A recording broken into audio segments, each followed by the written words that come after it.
কংগ্ৰেছৰ যিখন তালিকা সেই তালিকাখন হৈছে ডাইনেষ্টিক পলিটিক্সৰ এটা ৰিফ্লেকশ্যন। প্ৰদ্যুৎ বৰদলৈ ডাঙৰীয়াৰ সন্তান, ডক্টৰ ভূমিধৰ বৰ্মনৰ সন্তান, প্ৰয়াত তৰুণ গগৈ ডাঙৰীয়াৰ সন্তান, প্ৰয়াত হিতেশ্বৰ শইকীয়া ডাঙৰীয়াৰ সন্তান, প্ৰয়াত মেম্বাৰ গগৈ ডাঙৰীয়াৰ বোৱাৰী, এই ধৰণে যদি ধুবুৰীৰ সংসদৰ সন্তান, এনেকৈ যদি চাব যায় কংগ্ৰেছৰ গোটেই প্ৰাৰ্থী তালিকাখন সতী সন্ততি কোনোবা নেতাৰ ল'ৰা ছোৱালীৰে বংশানুক্ৰমিক এখন প্ৰাৰ্থী তালিকা। তাৰ পৰিৱৰ্তে আজি যদি আপোনালোকে বিজেপি ৰাজ্যসভাৰ তালিকাখন চায়, আমি কাক প্ৰাৰ্থিত্ব দিছোঁ? তেৰছ গোৱালা, দেউতাক মাকৰ নাম কোনেও নাজানে, সন্মানীয় পিতৃ মাতৃ, কিন্তু তেওঁলোক কেতিয়াও পাব্লিক লাইমলাইটত অহা নাই। যোগেন মহানৰ পিতৃ মাতৃৰ বিষয়েও সন্মানীয় হ'ব, কিন্তু কেতিয়াও তেওঁ ৰাজনীতিৰ লগত জড়িত নাছিল।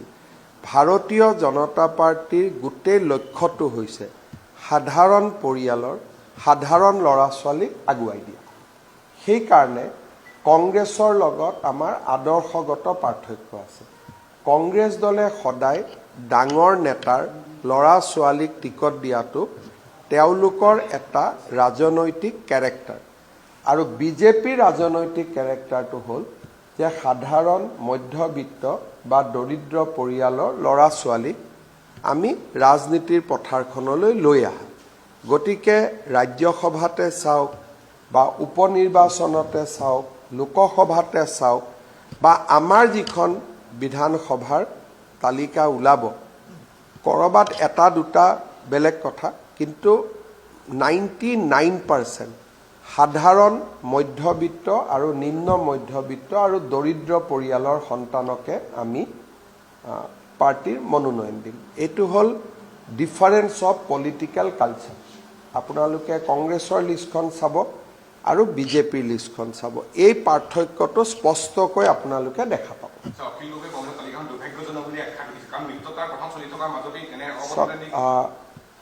অখিল গগৈ ৰাইজৰ দলে ডিমৌ উপ নিৰ্বাচনত দ্বিতীয় স্থানত আহিছিল।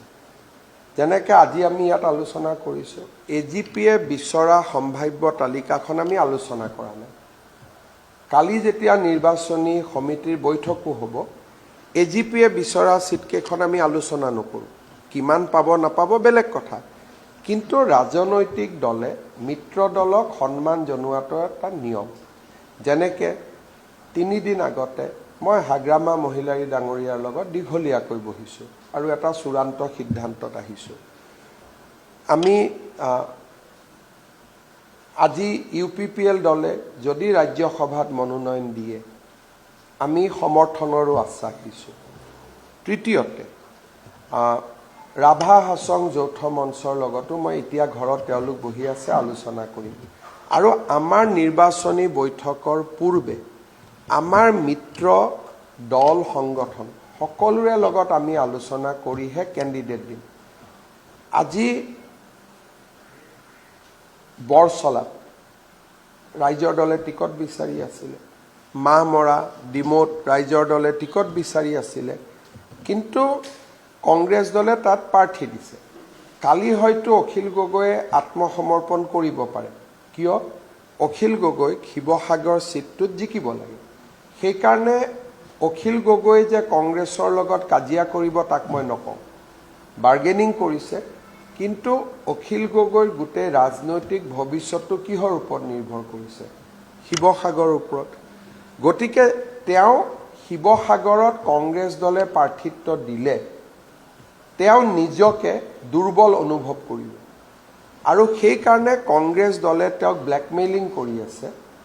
বাহিৰত অখিল গগৈয়ে কথা বাৰ্তা কোৱা এজন ডাঙৰ নেতা যেন লাগে, কিন্তু বৰ্তমান অখিল গগৈ ব্লেকমেইলিঙৰ চিকাৰ হৈ আছে। আৰু লাষ্টত দেখিব তেওঁ কংগ্ৰেছৰ মতে সকলো এৰি দিব, কাৰণ শিৱসাগৰ চিটটো তেওঁ জিকিবৰ কাৰণে তেওঁৰ নিজৰ সাহস বৰ্তমান নাই। আৰু সেইকাৰণে অখিল গগৈয়ে যে আপোনালোকক টাইম দিয়ে, আজি ৰাতি 12টা, কালি ৰাতিপুৱা 8টা, পৰহি 2টা বজাত, এইবিলাক টাইম দিয়ে কিয়? তেওঁ কংগ্ৰেছক ভয় খুৱাব যত্ন কৰে। কংগ্ৰেছেও বুজি পালে যে অখিল গগৈৰ দুৰ্বলতাটো শিৱসাগৰত লুকাই আছে, সেইকাৰণে কংগ্ৰেছেও ব্লেকমেইল কৰি আছে। এতিয়া ৰাইজৰ দলেও কংগ্ৰেছক ভয় খুৱাব খোজে, কংগ্ৰেছেও ৰাইজৰ দলক ভয় খুৱাব খোজে। বৰ্তমান মিত্ৰতাটো হ'ল তেনেকুৱা, আৰু এই মিত্ৰতাটো যদি হয়ও মই কওঁ 99.9% হ'ব। মোৰ ইমান ভুল হোৱা নাই, 1% মই ৰাখি থৈ দিছোঁ। যদি অখিল গগৈৰ বিবেকত দংশন হয় বেলেগ কথা, কিন্তু তেওঁৰ যে বিবেক আছে এইটো মই নাভাবোঁ। 99.9% অখিল গগৈ আত্মসমৰ্পণ কৰিব। কৰি কি ক'ব? বিজেপিক হৰুৱাৰ স্বাৰ্থত আমি ত্যাগ কৰিলোঁ। ডাইলগো এইটো দিব যে ফেচিষ্টক হৰুৱাৰ কাৰণে আমি ত্যাগ কৰিলোঁ। কিন্তু এই ত্যাগটো কিয় হ'ব? শিৱসাগৰত হৰা জিকাৰ গন্তিত। কিন্তু যদি অখিল গগৈৰ বিবেক দংশন হয় আৰু তেওঁ যদি কিবা কাৰণত মিত্ৰতা নকৰে, সেইটো মই আগতে কৈছোঁ যে যদি খুব বিবেক নথকা মানুহৰো কেতিয়াবা বিবেক দংশন হয়, সেইটো এটা বেলেগ কথা। কিন্তু বৰ্তমানলৈকে যিটো ছিগনেল, সেইটো তেওঁ আত্মসমৰ্পণ কৰা। আৰু যোগেন্দ্ৰ যাদৱ বোলা ব্যক্তিজনো যে আহিছে, তেওঁক কোনো কংগ্ৰেছে পঠোৱা নাই, তেওঁক অখিল গগৈয়ে মাতিহে আনিছে। যদি কংগ্ৰেছে কাৰোবাক আলোচনাৰ কাৰণে পঠালেহেঁতেন, তেতিয়া তেওঁৰ লগত এজন কংগ্ৰেছৰ নেতাও আহিলহেঁতেন। আৰু তেওঁক যদি, সেইকাৰণে অখিল গগৈ আৰু যোগেন্দ্ৰ যাদৱৰ বন্ধুত্ব বহু দিনৰ। অখিল গগৈহে যোগেন্দ্ৰ যাদৱক মাতি আনিছে যে মোক সহায় কৰক বুলি। হয়, লুৰিণজ্যোতি গগৈৰো হিচাপ মিলা নাই। লুৰিণজ্যোতি গগৈয়ে বৰাক ভেলীত এটা টিকট দিম বুলি কথা বাৰ্তা পাতি থৈছে, বিনাকান্দিত টিকট দিম বুলি কথা বাৰ্তা পাতি থৈছে, মৰিগাঁৱত টিকট দিম বুলি কথা বাৰ্তা পাতি থৈছে কেণ্ডিডেটবিলাকৰ লগত, ধেমাজিত কথা বাৰ্তা পাতি থৈছে, এটা ধুবুৰী ফালৰ মানুহৰ লগতো কথা পাতি থৈ দিছে। গতিকে তেওঁৰ মিত্ৰতাটো হ'ব, কাৰণ তেওঁ খোৱাঙত ইলেকশ্যন জিকিব খোজে। এওঁলোকৰ অখিল গগৈ আৰু লুৰিণজ্যোতি গগৈৰ কথা হ'ল যে বৰ্তমান আমি বিধায়ক হৈ থাকিব লাগে।